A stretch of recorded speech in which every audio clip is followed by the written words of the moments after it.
Quando eu era criança, antes de nos mudarmos para São Paulo, morávamos em uma casa com um quintal imenso no interior de Minas Gerais. Aquele quintal era o ponto de encontro da galera da escola sempre que surgia a ideia de brincar ao ar livre.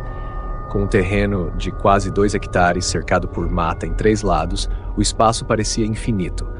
Tinha muitas árvores, uma cama elástica em um canto, uma piscina de plástico montada perto da varanda e até uma garagem grande separada da casa, onde cabiam 3 carros. Para uma família de classe média, aquilo era quase um paraíso. Havia tanto espaço de grama que dava para jogar qualquer esporte: futebol, queimada, pique-esconde ou nosso jogo favorito que chamávamos de caça ao homem.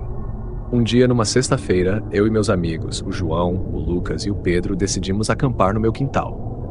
Tínhamos uns 11 ou 12 anos e, claro, tivemos que pedir permissão para os nossos pais. Mas como era sexta-feira e estávamos todos de férias, ninguém teve motivo para dizer não. Minha família tinha bastante equipamento de camping, incluindo 2 barracas que acomodavam 2 pessoas cada uma. Depois de arrumar as coisas, todos chegaram na minha casa por volta das 5 da tarde e passamos um bom tempo jogando futebol com as traves que tínhamos no quintal. Jogamos por uns 30 minutos e em seguida começamos a brincar de queimada até o anoitecer. Quando bateu a fome, minha mãe encomendou umas pizzas para a gente. Com o cair da noite, começamos a montar as barracas. Eu era escoteiro, então sabia bem como montá-las, mas meus amigos meio que só me ajudaram com o básico. Quando terminamos, o quintal estava iluminado pelas luzes da varanda, mas já escurecera o suficiente para darmos início à nossa tradicional caça ao homem. Era o jogo perfeito para aquele lugar, cheio de esconderijos entre as árvores. Fizemos duplas, e João e eu fomos os primeiros a nos esconder. Lucas e Pedro eram os caçadores. Nos separamos logo no começo e meu objetivo era chegar até a base, que era a porta dos fundos da casa, mas ninguém podia ficar acampado perto da base esperando. Me escondi embaixo da cama elástica, que ficava no fundo do quintal, perto da mata. Quando ouvi o apito dos caçadores, que indicava que estavam começando a procurar, fiquei ali parado, esperando o momento certo para correr. Depois de um tempo, vi que Lucas e Pedro estavam distantes, procurando em outros cantos. Meu plano era correr até a piscina de plástico e de lá me jogar para trás de um barril perto da casa. Quando comecei a correr, logo que passei pela piscina, ouvi um barulho alto de algo caindo. Parecia ser uma das latas de lixo do lado da casa.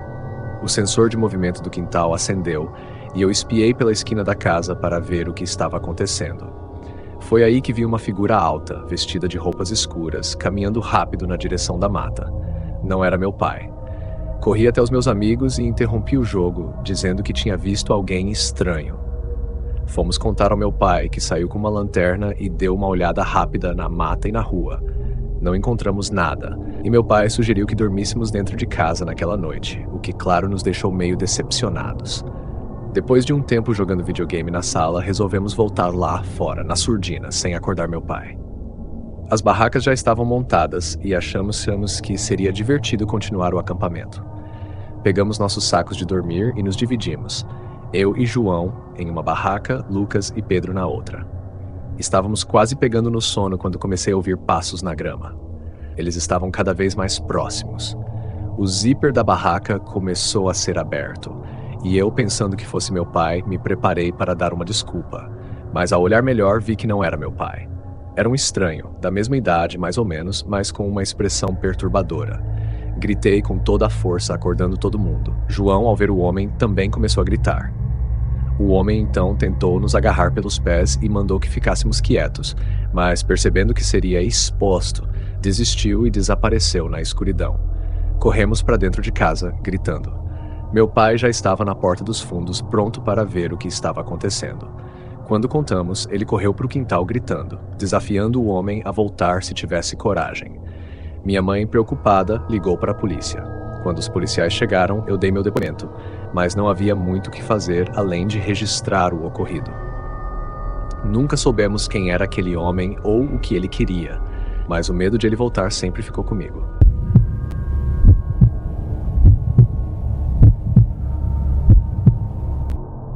Isso aconteceu há alguns anos, por volta de 2019.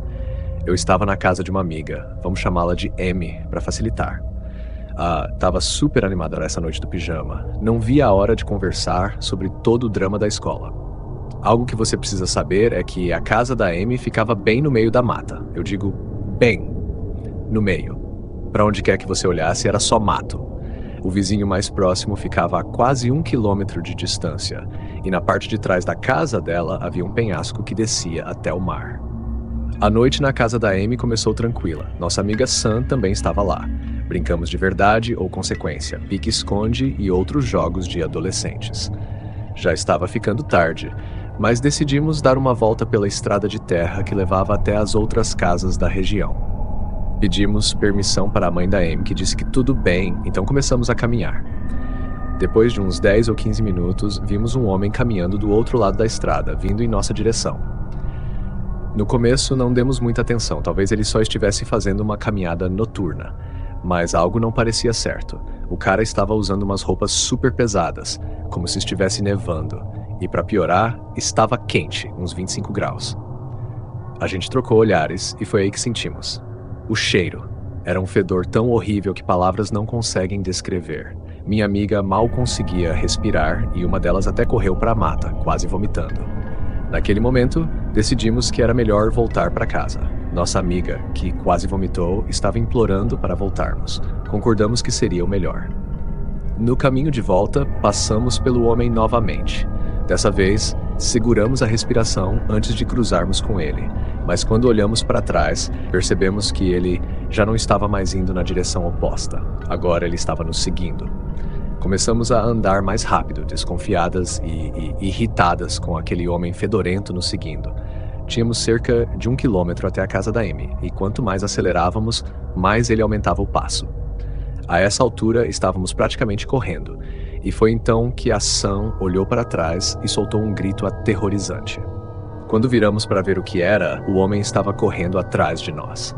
Na mão dele, algo que parecia uma faca ou um objeto pontiagudo. Nós gritamos e começamos a correr o mais rápido que podíamos. Felizmente, nossos gritos fizeram o homem parar de nos perseguir. Ele ficou parado, apenas nos observando enquanto corríamos de volta para a casa da Amy. Não ficamos por ali para descobrir quais eram as intenções dele. Assim que chegamos, batemos a porta e decidimos não contar nada para os pais da Amy, que já estavam dormindo. Horas se passaram e por volta das 2 da manhã estávamos assistindo a um filme de terror, mas eu mal conseguia prestar atenção. Estava inquieta. Menciono que a casa da Amy ficava num penhasco porque por causa disso tinha muitas janelas que davam vista para o mar. Eu estava sentada em um dos sofás perto da janela. Lá fora era um breu total, só se ouvia o som das ondas e o vento de vez em quando. De repente, ouvi passos. Parecia que alguém estava andando bem perto da janela. Avisei as meninas, mas Amy disse que provavelmente era o veado que sempre aparecia por lá. Ela alimentava esse veado há quase 2 anos, e ele sempre vinha até a janela para pegar comida. Fiquei animada, pensando que talvez o veado viesse até mim. Olhei pela janela, mas estava tão escuro que não dava para ver nada. Sugeri sairmos para acariciar o animal, mas Amy e Sam disseram não. Me lembraram do que tinha acontecido mais cedo, e eu concordei. 1 hora depois, já estávamos cansadas. Desligamos a TV e nos acomodamos debaixo das cobertas. Miss Sam dormiram rápido, mas eu continuava acordada. Tinha uma sensação esquisita, como se algo estivesse errado. Olhei pela janela novamente, e a luz da lua estava iluminando o mar. Fiquei olhando por alguns minutos, até que vi algo se movendo entre as árvores à esquerda. Peguei a lanterna na prateleira e apontei na direção do movimento. Foi a pior ideia que eu poderia ter tido. Quando a luz bateu naquele ponto, vi o mesmo homem de antes, mas dessa vez ele estava sem camisa. Não esperei para ver o resto. Acordei Sam rapidamente, tentando também acordar Amy, mas ela estava em sono profundo. Quando Sam olhou pela janela, o homem já havia sumido. Ela me olhou, irritada, achando que eu estava inventando coisas. Voltei a me deitar, tentando esquecer o que tinha acontecido. Por volta das 4h30 comecei a cochilar, mas fui despertada por um som estranho. Alguém estava batendo na porta, quase pulei do sofá. Fui até a porta, olhei pelo olho mágico, mas não vi ninguém. Minha cabeça devia estar pregando peças. Voltei para o sofá, me enrolei no cobertor e finalmente adormeci. Mas por volta das 5 da manhã, acordei suando frio. Algo estava muito errado. Meu corpo não parava de tremer, e foi então que percebi. O fedor horrível estava de volta. Meus olhos se arregalaram e mal tive tempo de me levantar quando ouvi passos vindo em minha direção. Gritei, liguei a lanterna e lá estava ele, o homem, parado no canto da sala. Meu grito acordou Amy e Sam, que também começaram a gritar. O homem saiu correndo da casa e logo depois os pais da Amy desceram correndo as escadas. Contamos tudo para eles. A mãe da Amy chamou a polícia, enquanto o pai dela saiu com uma espingarda para ver se encontrava o homem. Quando a polícia chegou, demos nossos depoimentos. Na manhã seguinte, voltei para casa. Meus pais não disseram muito, apenas me abraçaram por um longo tempo. A partir daquele dia, não fui mais autorizada a ir em festas do pijama. Anos depois, entendi o quão grave aquela noite foi. A polícia encontrou o homem, e dentro de um galpão velho perto da casa, havia 5 corpos em decomposição. Aquele fedor que sentimos era o cheiro de carne em decomposição. Se as coisas tivessem acontecido de outra maneira, eu e minhas amigas poderíamos ter sido as próximas vítimas daquele monstro.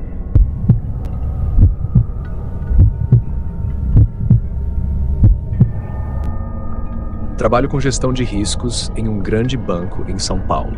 No meu trabalho, conheci muita gente interessante e sempre saímos para happy hour depois do expediente. Em 2019, um novo funcionário chamado Sebastian foi transferido para o nosso escritório. Conheci ele no primeiro dia e o cara era muito sociável, sempre rindo, contando piadas e puxando conversa. Naquela sexta-feira, ele saiu com a gente para o happy hour e logo virou o centro das atenções, cheio de histórias sobre lugares que tinha visitado e experiências que tinha vivido. Não tinha um momento monótono quando ele estava por perto. Com o tempo, ficamos mais próximos e começamos a sair juntos nos fins de semana. Mas quanto mais eu conhecia o Sebastian, mais percebia que muitas das histórias que ele contava pareciam exageradas, se não completamente inventadas. Falava de várias mulheres bonitas com quem ele supostamente já tinha ficado, e até de celebridades com quem havia convivido. Comecei a ouvir tudo com desconfiança, mas continuei saindo com ele, porque no fim das contas ele era um cara fácil de lidar e engraçado. Um dia, Sebastian me convidou para passar o fim de semana no apartamento que a mãe dele tinha em Florianópolis. Segundo ele, a mãe era muito rica, com imóveis em várias cidades, incluindo um em Balneário Camboriú. A mãe estaria em Florianópolis nesse fim de semana específico, e Sebastian disse que seria divertido. Convidei meu irmão mais novo para ir também, e todos pegamos o mesmo voo. Conheci a irmã de Sebastian no aeroporto, e ela era um tanto peculiar, difícil de descrever, mas definitivamente tinha um jeito diferente. O apartamento era bem legal, com 3 quartos, algo que eu nunca tinha visto em um lugar assim. Sebastian e a irmã ficaram com 2 dos quartos, e eu dividi o terceiro com meu irmão, Tyler. Falei pra ele que, se a gente encontrasse alguma garota, ele iria ter que dormir no sofá. Como chegamos tarde, já não dava mais tempo de ir à praia, então decidimos ir para uns bares de praia que eram frequentados por um público mais velho. No entanto, Sebastian começou a beber muito rápido, o que parecia fora de contexto, já que o clima estava tranquilo. Não entendi porque ele estava virando doses sem parar. Ele ficou agressivo e começou a dar em cima de todas as mulheres que via, deixando a maioria desconfortável. No começo, eu e meu irmão rimos, mas logo a situação ficou constrangedora e era vergonhoso estar ao lado dele. Em certo momento, um cara maior confrontou Sebastian por ele ter falado com a namorada do sujeito. Tive que intervir, puxar Sebastian e pedir desculpas para o cara, tentando acalmar a situação. Ao invés de agradecer, Sebastian me empurrou e começou a me xingar, dizendo que eu era um covarde por não defendê-lo. Meu irmão e eu pedimos para ele se acalmar, até mesmo a irmã dele tentou fazer isso, mas Sebastian saiu furioso, provavelmente de volta para o apartamento. A irmã dele o seguiu em silêncio, sem dizer nada. Aquele foi um começo de fim de semana bastante estranho. Tyler e eu ficamos no bar e terminamos nossas bebidas.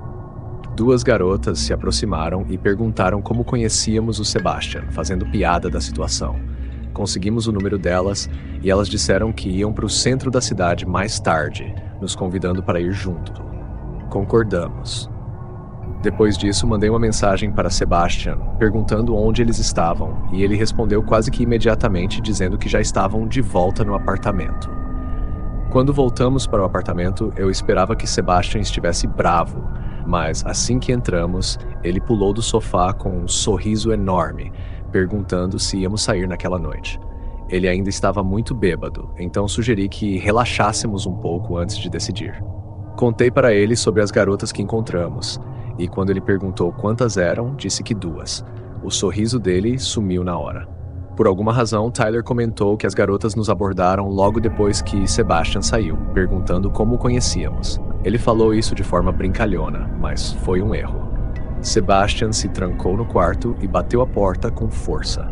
Comecei a perceber que ele podia ter algo como bipolaridade ou algum distúrbio. Perguntei à irmã dele se ele sempre agia daquele jeito, e ela me respondeu de forma defensiva, como se não quisesse falar sobre o assunto. A situação estava cada vez mais estranha. Tyler e eu resolvemos sair mesmo assim para encontrar as garotas em um bar no centro. Enquanto estávamos lá, já ficando um pouco mais bêbados, Sebastian começou a me mandar mensagens agressivas, perguntando onde estávamos e ameaçando jogar nossas coisas na rua. Ele dizia que não sabia por que tinha nos convidado e que não era para voltarmos ao apartamento. Mostrei as mensagens para Tyler e para as garotas, e todos ficaram preocupados. Parecia que algo estava seriamente errado com Sebastian. Então, decidimos voltar antes que ele realmente fizesse alguma loucura. Quando chegamos, encontramos Sebastian sentado no sofá, encarando a parede. Perguntei se ele estava bem, e ele apenas murmurou algo, olhando para o lado, e foi direto para o quarto. Nós fomos para o nosso quarto, mas antes ficamos conversando sobre o quão estranho o comportamento dele estava. De repente, ouvimos passos no corredor de madeira, bem em frente à nossa porta. Sussurrei para Tyler que Sebastian estava do lado de fora, e ele concordou. Ficamos em silêncio, ouvindo os passos indo e vindo por cerca de 5 minutos, até que finalmente ele se afastou. Decidi dar uma olhada. Abri a porta com cuidado e vi Sebastian no canto da sala, encostado na parede, falando sozinho e rindo. Ouvi ele dizer, "O Joe é sempre um idiota", e depois riu novamente. "Meu nome é Joe." Fechei a porta em silêncio e voltei para o beliche, sussurrando para Tyler o que tinha acabado de ver. Nós decidimos que iríamos embora no dia seguinte, bem cedo. Quando finalmente estávamos prestes a dormir, ouvi os passos novamente, dessa vez parando na frente da nossa porta, até que ele voltou para o quarto dele e fechou a porta. Tudo parecia ter se acalmado, mas eu não conseguia dormir, preocupado com o que poderia acontecer a seguir. Pouco tempo depois, acordei com um susto. Abri os olhos e vi Sebastian parado na porta do quarto. Quando perguntei o que ele estava fazendo, ele se lançou em cima de mim, gritando e tentando me estrangular. Tyler teve que intervir e jogá-lo para o canto do quarto. Sebastian começou a me acusar de falar mal dele para a irmã e de estragar a viagem. Era impossível raciocinar com ele naquele estado. Arrumamos nossas coisas e chamamos um Uber para um hotel, onde ficamos até o domingo, quando voltamos para casa. Depois disso, vi Sebastian no escritório por algumas semanas, mas ele sempre evitava me olhar ou falar comigo. Eventualmente, ele foi transferido para outro escritório, provavelmente por minha causa. No início, Sebastian parecia ser uma pessoa legal, mas aquela noite no apartamento mostrou que, por trás de tudo, ele era uma pessoa profundamente perturbada, e o que aconteceu naquele fim de semana me assustou de verdade.